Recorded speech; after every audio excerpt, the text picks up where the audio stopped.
पिछली वीडियो में आपने देखा कि कैसे बालक के माँ का नाम राधा था। पिताजी उसे इसी नाम से पुकारते थे। अब इसके आगे देखेंगे। पिताजी दौड़े हुए भीतर आए और मुझे गोद में उठा लिया।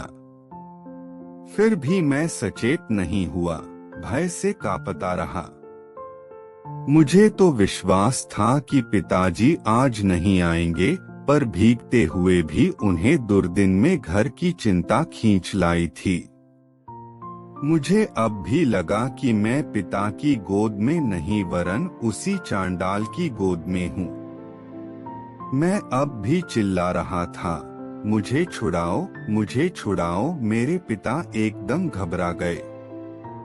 रात्रि में मेरे घर में एक दीप शिखा निरंतर जलती थी।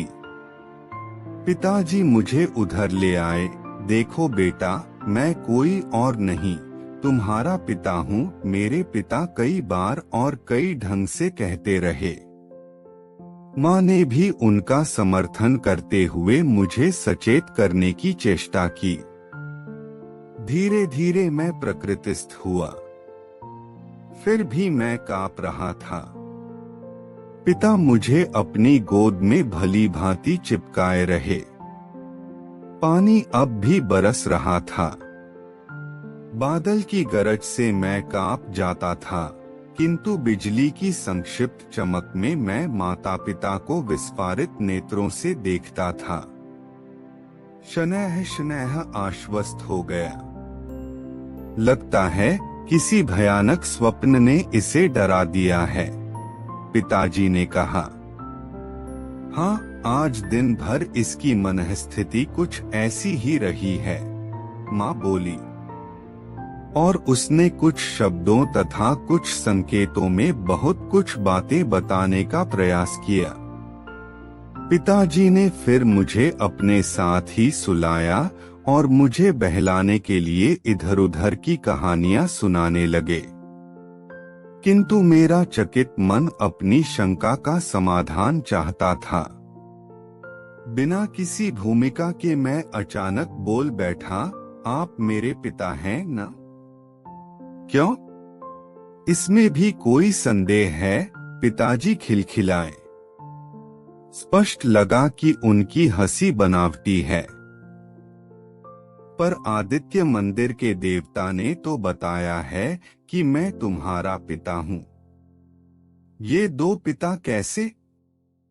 पिता तो एक ही होता है न? अत्यंत संक्षिप्त मौन के बाद वे बोले, दो पिता भी हो सकते हैं। कैसे? एक पिता और दूसरा परमपिता। परमपिता हम सबका पिता है, आपका भी और गांव के सब लोगों का भी। बिल्कुल। किंतु उन्होंने माला से ऐसा नहीं कहा, केवल मुझसे ही कहा कि मैं तुम्हारा पिता हूँ। अब पिताजी चुप थे, एकदम चुप।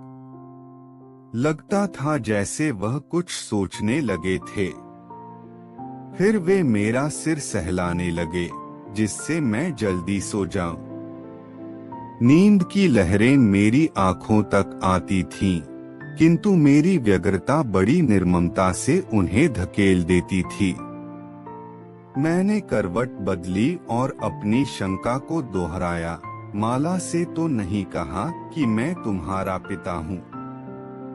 यदि माला भी उनकी बात न मानती और शरसंधान करती तो वे कदाचित उससे भी कहते।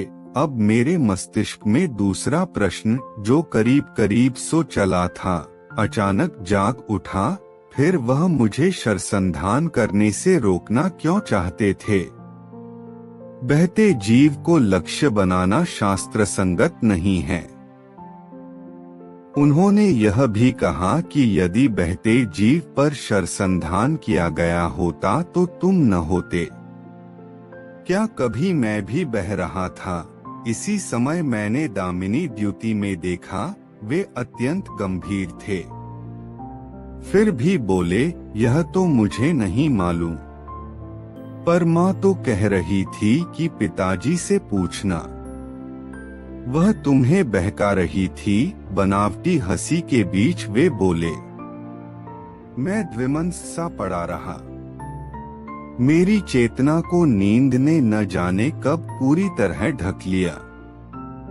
दूसरे दिन जब नींद खुली, सवेरा हो गया था।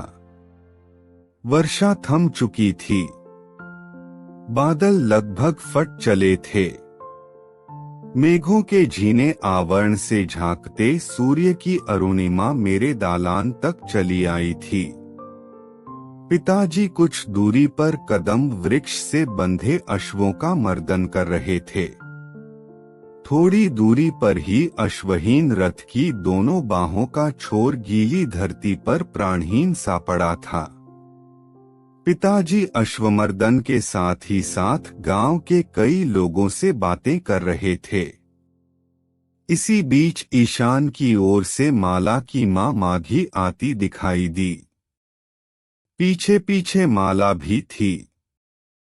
वह अभी पास पहुंची भी नहीं थी कि पिताजी को संबोधित करते हुए चिल्लाई, अधिरथ। जरा सुनना तो निश्चित था कि वह पिताजी को उनके साथियों से दूर हटाकर कुछ महत्वपूर्ण बात करना चाहती थी, पर लोगों को दिखाते हुए वह उच्च स्वर में बोलती रही। कल इंद्र का प्रकोप ऐसा हुआ कि मेरा उडुप छोटी नाव बह गया। इतना कहते हुए उसने आंखों से निकट आने का संकेत किया। तो मैं क्या करूं? बोलते हुए पिताजी माघी की ओर बढ़े। वह जंगली झाड़ों के साथ आदित्य मंदिर के सामने वाले वट के तने से फंसा पड़ा है। तब लकुच से क्यों नहीं कहती? लकुच माला के पिता का नाम है। वह जाति का निषाद है और मछलियां पकड़ता है।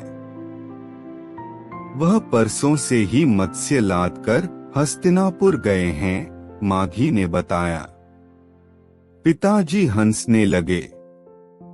उसी हंसी के बीच बोले, ऐसा तो नहीं हो सकता कि अब तक मछलियां बिकी न हो न हो, सब कुछ बेच बाच कर वह पी गया हो और किसी वारांगना के पार्श्व में मेघ महोत्सव मना रहा हो। पिताजी के साथ ही माघी भी जोर से हंस पड़ी, पर मेरी समझ में कुछ नहीं आया।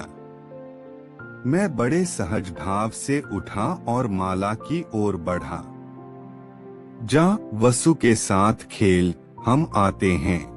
इतना कहकर वह पिताजी को लेकर आदित्य मंदिर की ओर चल पड़ी और माला मेरी ओर लपकी।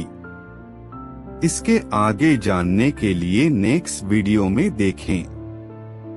आपको यह वीडियो कैसी लगी इसके बारे में जरूर कमेंट करके बताएं। Like, subscribe and bell icon जरूर प्रेस करें। धन्यवाद।